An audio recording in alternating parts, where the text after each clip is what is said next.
नहमदुहु व नसल्ली अला रसूलिहिल करीम अम्मा बाद। परun munga सबक वयलो حروف لین او هغه تاسو پوره تفصیل سره ویلو او په لین کې چې کوم دی نه دا یاد ساتئ چې لین اصل کې ویل شي نرموالی ته، ٹھیک شو، نرموالی ته ویل شي، سافټنس چې څه ته وي سافټنس، ٹھیک شو، نرموالی. نو دغه کې به مونږ څه کوو، هغې کې به مونږ نرموالی راولو، جاو جای، ٹھیک شو. هغه خو تاسو پرون وویل دا نرموالی چې کوم دی دا حروف لین کې ذهن کې دا ساتئ چې نرم، ٹھیک شو، دا به نرم وایل، جاو جای. نن به انشاءالله مونږ وایو سبق نمبر 6 سکون. سبق نمبر 6 به څه شي؟ سکون.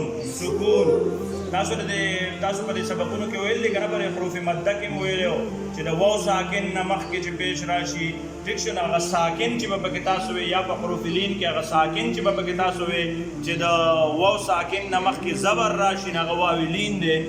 دا اخکه ساکن به نن مونږ وایو. دا وګورئ دا د ساکن نشان دی، دا وړوکې دا راته ښکاري. نه چې د ساکن نه مخکې زبر راشي که نه دا خو تاسو ته پته که چې د حرف ته پاسه کوم داسې نشان راشي هغې ته زبر وي، زبر ورته وي که نه. د ساکن نه مخکې چې زبر راشي، ټیک شو، نو دې ته تاسو ګورئ دلته کې دا به تاسو څه وایئ؟ حمزه با زبر اب. دلته کې ساکن ته وګوره، د ساکن نه مخکې زیر راغلی، دا نشان د څه دی؟ دا نشان د زیر دی. دې ته وګورئ دا د زیر نشان دی، ساکن نشان دی. او دا نشان د څه دی؟ زیر. نو دا به تاسو دا وایئ حمزه با زیر اب. او دې ته وګورئ دا ساکن دی که نه؟ ټیک شو، ساکن دی. دې ته تاسو وګورئ دا نشان راغلی د حرف ته پاس چې داسې نشان راشي هغې ته څه وي؟ پیش ورته وي. نو د ساکن نه مخکې چې پیش راشي نو هغه به تاسو دا وایئ، داسې وایئ حمزه با پیش اوب. دا ګورئ حمزه با زبر اب، حمزه با زیر اب. ٹھیک شو، ٹھیک شو.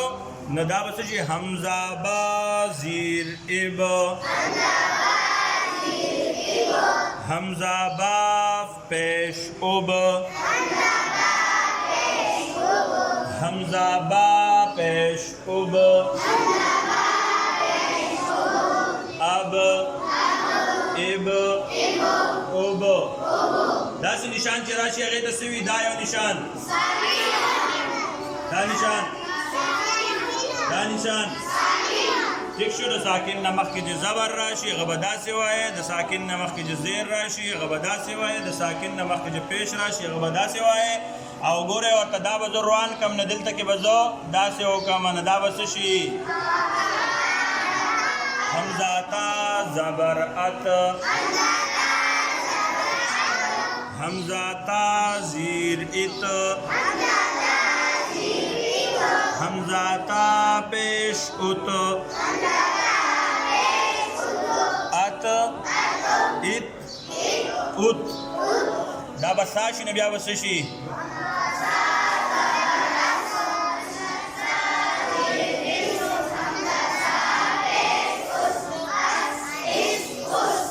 دا به تاسو تر یا پورې د دې مشق وکړئ، ټیک شو، تر یا پورې به مشق وکړئ. تاسو به دا یاد ساتئ چې سکون چې تاسو په ذهن کې راشي چې سکون علامت څه دی؟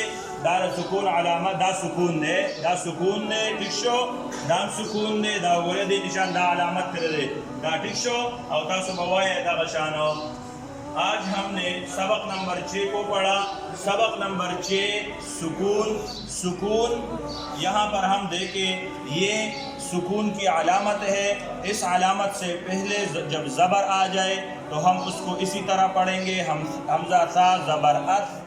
جب ساکن سے پہلے یہاں زیر آ جائے یعنی پہلے والے حرف پر زیر آ جائے، جیسے وہاں پر پہلے والے حرف پر زبر آیا تھا، یہاں ساکن سے پہلے والے حرف پر جب زیر آ جائے تو پھر ہم اس کو اسی طرح پڑھیں گے، حمزہ سا زیر ایف.